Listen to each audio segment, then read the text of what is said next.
ముఖ్యమంత్రి రేవంత్ రెడ్డి వెంట ఆ మంత్రి దావోస్ కు వెళ్లడంలో ఆంతర్యమేంటి?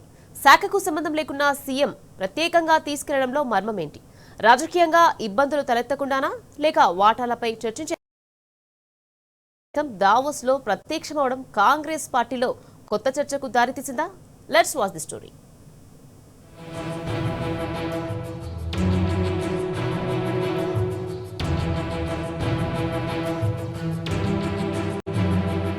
దావోస్ పర్యటనకు సీఎం రేవంత్ రెడ్డితో పాటు రెవెన్యూ శాఖ మంత్రి పొంగులేటి శ్రీనివాసరెడ్డి సైతం హాజరయ్యారు. ఐటీ పరిశ్రమల శాఖ మంత్రి దుద్దెల శ్రీధరబాబు ముందుగానే దావోస్ పర్యటనకు వెళ్లగా పొంగులేటిని సీఎం రేవంత్ ప్రత్యేకంగా తీసుకెళ్లడం మంత్రులలో కొత్త చర్చకు దారితీసింది. శాఖకు సంబంధం లేకుండా పొంగులేటిని ఎందుకు తీసుకెళ్లారన్న చర్చ కాంగ్రెస్ లో జోరుగా సాగుతుంది.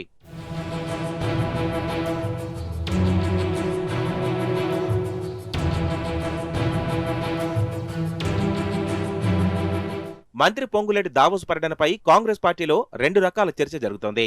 సీఎం రేవంత్ రెడ్డి రాజకీయ వ్యూహంలో భాగంగానే పొంగులేటిని తీసుకెళ్లారన్న వాదన వినిపిస్తోంది.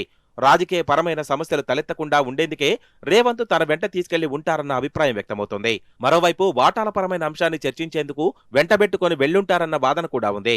హైదరాబాద్ లో చర్చించేందుకు సమయం దొరకదన్న ఉద్దేశంతోనే రెవెన్యూ మంత్రిని ప్రత్యేకంగా తీసుకెళ్లి ఉండొచ్చని మరికొంతమంది వాదన. దీనికి తోడు పొంగులేటి కొడుకు సైతం దావోస్ పర్యటనలో ప్రత్యక్షమవడం పలు అనుమానాలకు తావిస్తోందని హస్తం పార్టీ వర్గాలంటున్నాయి.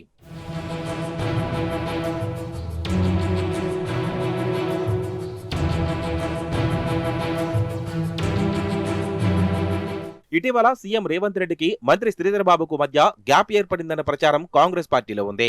హిల్ట్ పాలసీ ఎపిసోడ్ తో అది బహిర్గతమైందన్న చర్చ నడుస్తోంది. దీంతో సీఎం రేవంత్ రెడ్డి ఉద్దేశపూర్వకంగానే పొంగులేటిని సైతం తీసుకెళ్లి ఉండొచ్చన్న అభిప్రాయం కూడా వ్యక్తమవుతోంది. అయితే ముఖ్యమంత్రి రేవంత్ మంత్రి పొంగులేటి ప్రత్యేకంగా తీసుకెళ్లడంపై మిగిలిన మంత్రులు గుర్రుగా ఉన్నారట. పలువురు అమాత్యులు ఈ ఎపిసోడ్పై మాట్లాడేందుకు ఇష్టపడడం లేదంటున్నారు.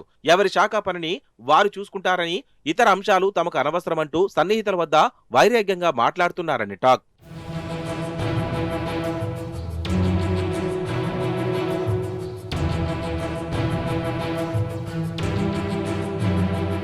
మొత్తానికి రేవంత్ రెడ్డి పొంగులేటి శ్రీనివాసరెడ్డిని దావోస్ కు తీసుకెళ్లడంపై మిగతా మంత్రులు సీరియస్ గా ఉన్నట్టు తెలుస్తోంది.